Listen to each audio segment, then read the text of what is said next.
వీక్షకులకు స్వాగతం, నమస్కారం. 2024 ముందు జగన్మోహన్ రెడ్డి పాలనలో ఎమ్మెల్సీ ఎలక్షన్లో పులివెందుల ఏ రకంగా వైసీపీ ఓడిపోయిందో చూసాం. జగన్మోహన్ రెడ్డి పార్టీ ఓడిపోయి 11 సీట్లకు పరిమితం అయ్యి తర్వాత జరిగిన పులివెందుల నీటి తీరువా సంఘం ఎన్నికల్లో ఎంత ఘోరంగా ఓడిపోయిందో చూసాం. అలాగే ఇప్పుడు జడ్పీటీసీ ఉప ఎన్నికల్లో కూడా ఓడిపోయే పరిస్థితి స్పష్టంగా కనపడుతూ ఉంది. ఆ ఓటమి భయమో లేదంటే ఓడిపోయామని చెప్పుకోవడానికి సిగ్గుపడో ఎలక్షన్స్ బాయ్కాట్ చేద్దామనే ఉద్దేశంతోనో లేదంటే ఎలక్షన్ జరగకుండా చూసే ప్రయత్నం చేస్తున్న వైఎస్ఆర్ కాంగ్రెస్ పార్టీ నాయకుల తీరుని, జగన్మోహన్ రెడ్డి వింత ప్రవర్తనని ఎలా చూడాలో ఎలా వివరించాలో అర్థం కాని పరిస్థితి. ఎందుకు జగన్మోహన్ రెడ్డి పారిపోతున్నాడు? నువ్వు ఎమ్మెల్యేగా ఉన్న నియోజకవర్గాన్ని కానీ లేదంటే నీ కుటుంబం పాలించిన 47 సంవత్సరాల్లో ఆ పులివెందులకు నువ్వు చేసిందేంటి? ఏమీ చేయలేదు కాబట్టి ప్రజల తిరుగుబాటు వచ్చి వాళ్ళు తిరగబడి వరుస ఓటమిల పాలు చేస్తున్నారు నిన్ను. ఈ పరిస్థితిలో జడ్పీటీ ఎన్నికల్ని ధైర్యంగా ఎదుర్కోలేని నువ్వు పారిపోవటం ఏంటి? ఎందుకు బాయ్కాట్ చేసే ప్రయత్నం చేస్తున్నారు? ఎందుకు అరాచకాలు సృష్టించి ఎన్నికను వాయిదా వేసే స్థితికి వస్తున్నారు? వివరించడానికి మనతో పాటు సోషల్ యాక్టివిస్ట్ శ్రీలీల గారు ఉన్నారు. వారిని అడిగి మరిన్ని విశేషాలు తెలుసుకునే ప్రయత్నం చేద్దాం. నమస్తే శ్రీలీల. నమస్తే అండి.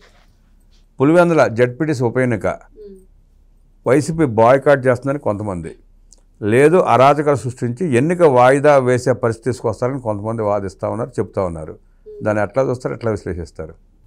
వైఎస్ఆర్సీపీ పార్టీ అధికారంలో ఉన్నప్పుడు ఏం చేసిందండి, ఎవరిని కూడా కనీసం నామినేషన్ వేయటానికి కూడా ఎక్కడ వాళ్ళని వెళ్ళనివ్వకుండా చేశారు, భయభ్రాంతులకు గురి చేశారు. ఆ సీట్ని ఏకగ్రీవం చేశారు ఆ రోజు.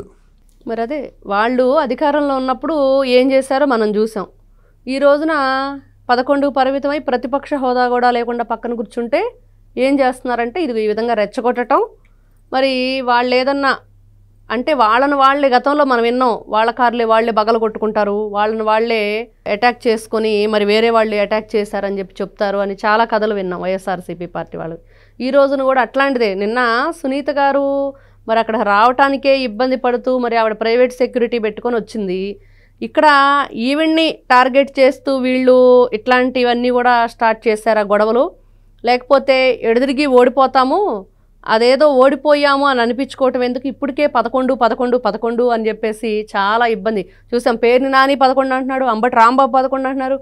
ఏంటి వాళ్ళు జగన్మోహన్ రెడ్డిని పాపం అంబటి రాంబాబు కూడా చివరికి ఎద్దేవా చేస్తూ 11వ ఎమ్మెల్యే పులివెందుల పులి అని చెప్పేసి ఆయన కూడా చెప్తున్నాడు.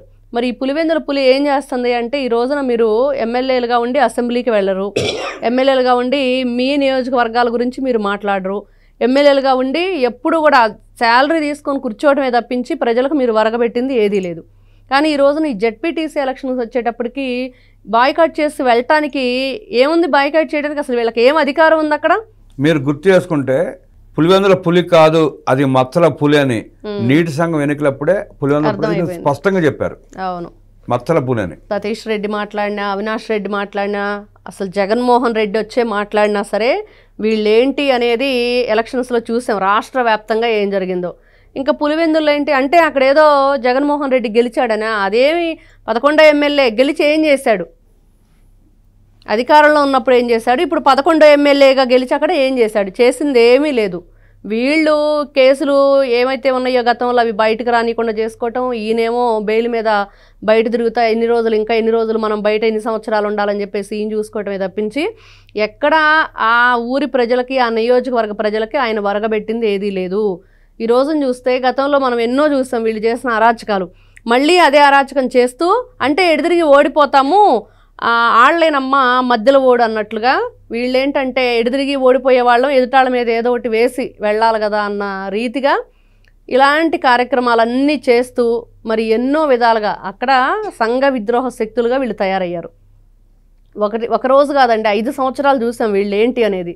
మళ్ళీ ఇప్పుడు కొత్తగా ప్రజలు వీళ్ళనేదో నమ్మి వీళ్ళకేదో ఓట్లేసి వీళ్ళనేదో చేస్తారనేది ఏమీ లేదు. ఈ రోజున జగన్మోహన్ రెడ్డి పాపం అతనికి యలహంక, తాడేపల్లి రెండే తెలుసు తప్పించి పులివెందులు అనేది ఒకటి ఉంది అంటే కేవలం ఆ రోజున ఎవరైతే వైఎస్ వివేకానంద రెడ్డి గారి మరణం తర్వాత మరి అక్కడికి వెళ్ళటం కానీ అక్కడ వాళ్ళని పరామర్శించడం కానీ ఏది చెయ్యలేదు అని అంటేనే మేము దొంగలం, మేము దూరంగా ఉంటాం, ఎక్కడ దొరికిపోతాం అని భయం. నిన్న ఆవిడ కూడా స్వయంగా చెప్పింది. సతీష్ రెడ్డి మరి ఎవరైతే బీటెక్ రవి మరి ఇంకో ఆదినారాయణ ఎవరు వాళ్ళ ముగ్గురు పేర్లు రాసి నా దగ్గరకు తీసుకొచ్చి సంతకం చేయమన్నారు.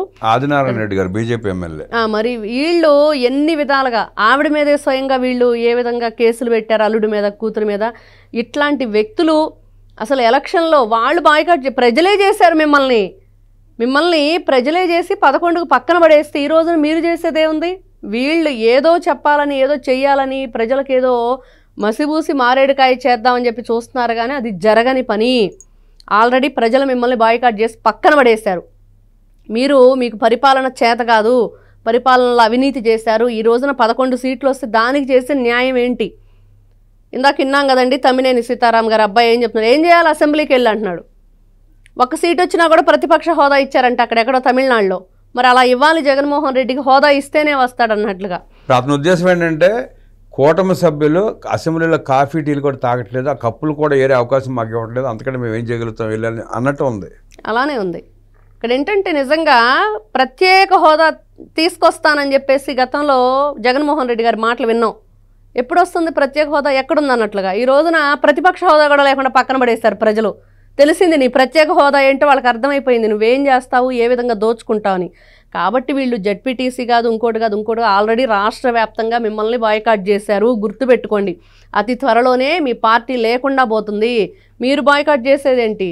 ఇదంతా కూడా వీళ్ళ మాటలు, వీళ్ళు చేసిన రాక్షసత్వం, వీళ్ళు సృష్టించిన రౌడీయిజం, ఇవన్నీ చూసిన తర్వాత నిన్న సునీతారెడ్డి గారు పెట్టిన ఏదైతే ప్రెస్ మీట్లు నిజంగా వింటూ ఉంటే ఏంటి వీళ్ళు ఇంత దౌర్భాగ్యంగా తయారయ్యారు. మాతో ఆడుకున్న పిల్లోడని చెప్తుంది అవినాష్ రెడ్డిని, ఇట్లా చేస్తాడని చెప్పి నేను అనుకోలేదని. కాబట్టి చిన్నపిల్లోడు అవినాష్ రెడ్డి అయినా, పెద్ద పిల్లోడు జగన్మోహన్ రెడ్డి అయినా, ఇంకా వీళ్ళు అంటే పాపం బట్టలు కూడా ఏం తీసుకెళ్లే పని ఉండదేమో జైలుకి వెళ్ళేటప్పుడు నాకు తెలిసి. అంటే మామూలుగా ఏమంటారంటే పెద్దాళ్ళు ఇంకా తట్టాబుట్ట సర్దుకొని సర్దేయటమేనో ఇంకా వాళ్ళ పని అయిపోయిందని.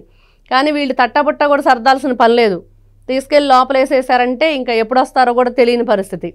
కాబట్టి వీళ్ళు ఈ రోజున జడ్పీటీసీనా ఎంపీటీసీనా ఇంకోట ఎక్కడా కూడా గెలిచే ప్రసక్తే లేదు. వీళ్ళు ఎన్ని విధ్వంసాలు సృష్టించినా, ఎన్ని గొడవలు చేయాలని చెప్పి చూసినా, అదేదో టీడీపీ వాళ్ళ వల్లే కలిగినాయి అని చెప్పి ప్రజలను నమ్మించాలని చూసినా, ప్రతి ఒక్కరికి అక్కడ రాష్ట్ర వ్యాప్తంగా ఈ రోజున మారుమ్రోగిపోతున్న విషయం వైఎస్ హత్య, వివేకానందరెడ్డి హత్య.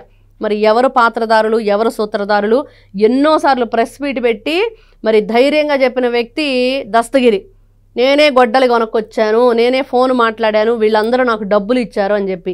ఇంతకంటే ఇంకేం కావాలి? అదే కదా పాపం ఆవిడ గోరని నిన్ను అడుగుతున్నారు. కాబట్టి వీళ్ళు చేసిన ఈ చండాల పనులన్నీ చెప్పి తెలిసిన తర్వాత ప్రజలకు అర్థమైపోయే మిమ్మల్ని బాయ్కాట్ చేశారు, మీ పార్టీని పక్కన పడేశారు. ఈ రోజున ఇంకా వీళ్ళకి అంత లేదు. ఇంకా ఏంటంటే కూటమి ప్రభుత్వం అండి, ఏదో వీళ్ళకు ఒక గౌరవం వేయాలి, గతంలో ఏదో పరిపాలన చేశారు, ఒక పార్టీ ఉంది కదా, మనం ఎప్పుడు కూడా ఏకపక్షంగా వెళ్లే మనుషులం కాదు, మనకంటూ కొన్ని కట్టుబాట్లు ఉన్నాయి, ప్రతి ఒక్కరిని సమానంగా చూడాలి, గతంలో వాళ్ళు చేసినట్లకి ఇప్పుడు మనం చేయకూడదు, ఆ చెడ్డ పేరు మనం తెచ్చుకోకూడదని వాళ్ళకు కూడా నామినేషన్ వేసుకోమని ఇచ్చినందుకు ఆ గౌరవాన్ని నిలుపుకోలేకపోయారు. జగన్మోహన్ రెడ్డికి, వాళ్ళ పార్టీకి, ఈ ఎవరైతే చిన్నపిల్లోడు అవినాష్ రెడ్డికి, సతీష్ రెడ్డి, వీళ్ళందరికీ ఎదుటి వాళ్ళని గౌరవించడం తెలియదు. వీళ్ళని ఎవరైనా గౌరవిస్తుంటే ఆ గౌరవాన్ని తీసుకోవడం కూడా చేత కాదని చెప్పేసి ఈ ఎలక్షన్స్ సందర్భంగా తెలిసిపోయింది వీళ్ళ విషయం. ఆడలేక మధ్యలో ఓడన్నట్టు ఉంది జగన్మోహన్ రెడ్డి వ్యవహార తీరు. అలాగే వైఎస్ఆర్ కాంగ్రెస్ పార్టీ నాయకులు కూడా గెలిచే పరిస్థితి లేక, గెలిచే అవకాశం లేక, ప్రజల చేత్కారాలు ఎదుర్కొంటూ ఆ నెపం ప్రజల మీద నెట్టలేక ఎలక్షన్ సాఫీగా జరగలేదంటూ ఆరోపణలు చేస్తున్న వైఎస్ఆర్ కాంగ్రెస్ పార్టీ నాయకులు ఇప్పటికైనా బుద్ధి తెచ్చుకుని వ్యవహరించాలంటూ విశ్లేషించిన శ్రీలీలా గారికి ధన్యవాదాలు తెలియజేస్తూ నమస్కారం.